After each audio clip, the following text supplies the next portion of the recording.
എൻ്റെ കൂടെ താമസിക്കുന്ന നേപ്പാളിക്കൊരാഗ്രഹം ചിക്കൻ ബിരിയാണി കഴിക്കണമെന്ന്.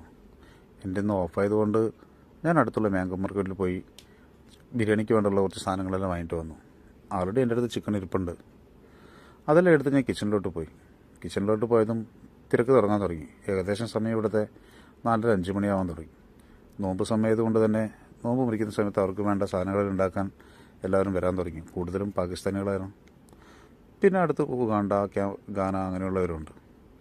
ഞാനതൊന്നും നോക്കിയില്ല. എനിക്കൊരു സ്റ്റവ് കിട്ടിയതുകൊണ്ട് ഞാൻ പരിപാടി തുടങ്ങി. അതിന് വേണ്ട സാധനങ്ങളെല്ലാം ഉള്ളി, തക്കാളി അങ്ങനെയുള്ള സാധനങ്ങളെല്ലാം കട്ട് ചെയ്ത് ഞാൻ ബിരിയാണി ഉണ്ടാക്കാൻ തുടങ്ങി.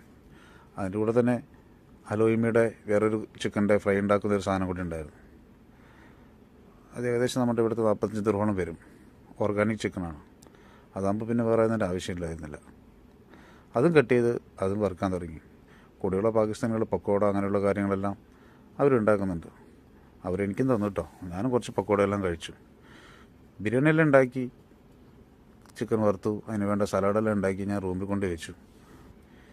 ഞാൻ വരുമ്പോഴേക്കും നേപ്പാളി വന്നു. അവൻ വന്ന് ഫുള്ളായി അടി തുടങ്ങി. എന്തായാലും ഒരു കാര്യം സന്തോഷം, അവൻ്റെ ആഗ്രഹം പോലെ തന്നെ അവൻ നിറയെ ഏകദേശം ഉണ്ടാക്കിയതിൻ്റെ പകുതി മുഴുവനും അവൻ തന്നെ കഴിച്ചു. ആ ഒരു സന്തോഷം എന്തായാലും കിട്ടി.